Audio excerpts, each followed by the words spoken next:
Okay, video support tayo. Good evening guys. Video support tayo kasi magmi-midterm na. So this will be our last topic for physics. Topic is rotation and dynamics of rotation. Um, let's go to problem 13. Turntable, padayon lainin aton topic. Ako sketch nga topic para aton last topic. A turntable rotates with a constant of 2.25. So this is alpha. The angular acceleration after 4 seconds. So may acceleration niya constant. So amo na dato niya constant so that we can use those formulas. After 4 seconds, it has rotated through an angle of 60 radian. So 60 radian. What was the angular velocity of the wheel at the beginning of the 4-second interval? So we can use actually tingnan ko kung I can make two solutions for this.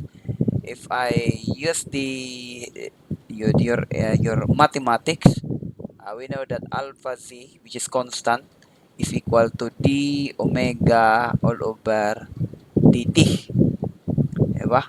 Tapos yung simula daw nito.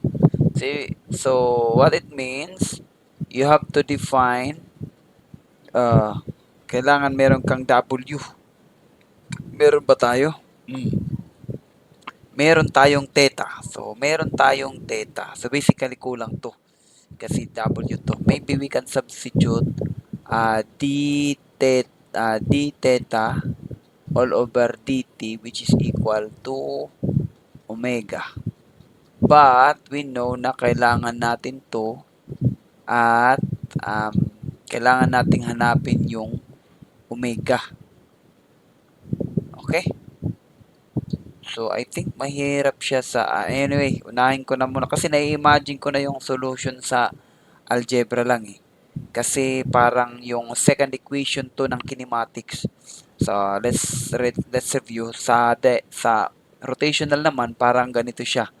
Yung theta is equal to yung simula kasi constant acceleration tayo. Tapos yung angular velocity mo multiplied by time, yung simula nun.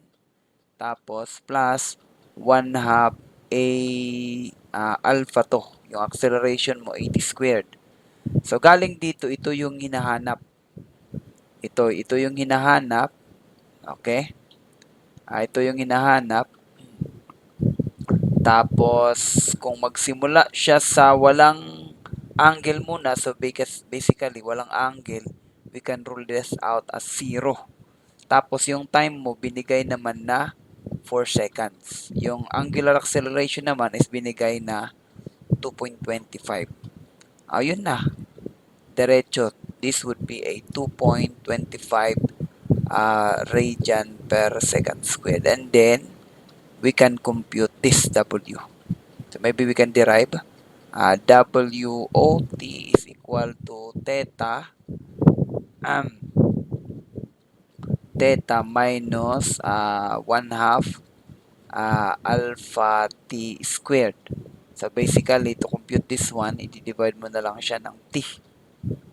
T dito. So basically, you would have yung simula na ikot niya, rate ng ikot. That is angular velocity.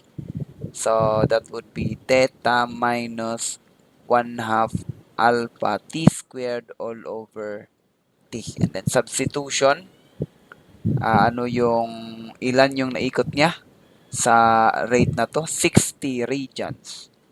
So you have your 60 radians minus 0.5 na lang natin.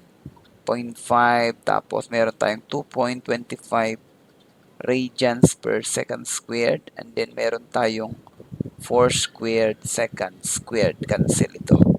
So may radian tayo dyan and then divided by natin ng 4 seconds. So yun na. So you have 60 minus 0.5 times 2.25 times 4 squared all over 4 seconds. 4 seconds hindi yan 45. And that will give us 10.5.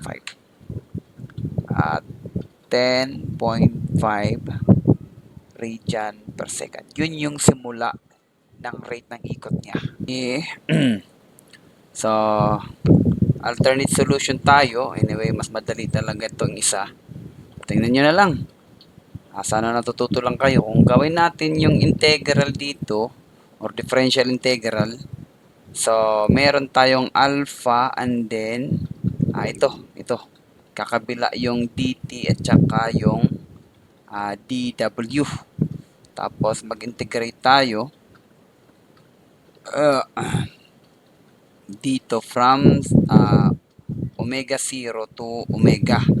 So, i-take na natin yung integral nito. Meron kang omega minus omega 0. Diba? So, kakabila yung dito rin. So, 0 to t, meron tayong alpha t. Okay, yun. Tapos, yung omega, i-substitute natin to. So, magiging, anyway, d theta all over dt minus wo. Tapos, ikabila natin, wo is equal to d theta all over dt minus alpha t. Tapos, i-multiply natin. So, magiging wo dt is equal to d theta minus alpha t dt. Okay? And then, mag-integrate tayo dito. Integrate. So, yung lalabas, w talaga is equal to d theta minus, ilabas mo na yung alpha, t dt all over the integral of dt. So, ito from, yung theta mo is from 0 to 60. So, ito is from 0 to 60. And then, ito is 2.25. Tapos, itong TDT is from 0 to 4. Same din dito, 0 to 4.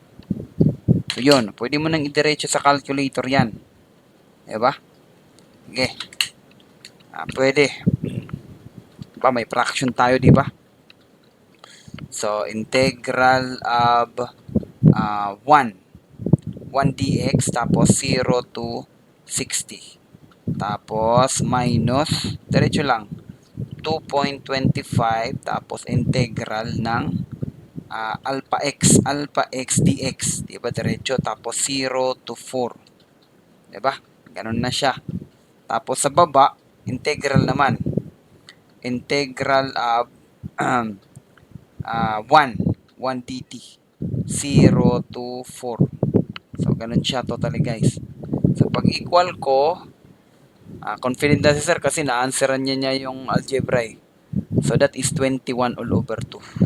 So, that is 10.5. So, dalawang solution. So, 10.5 radian per second. Napapangatawanan ko na yung physics na to. Calculus na siya. Diba? Ba't di ko ginagawa last time? But anyway. Sige. So, that would be it. Thank you guys for listening.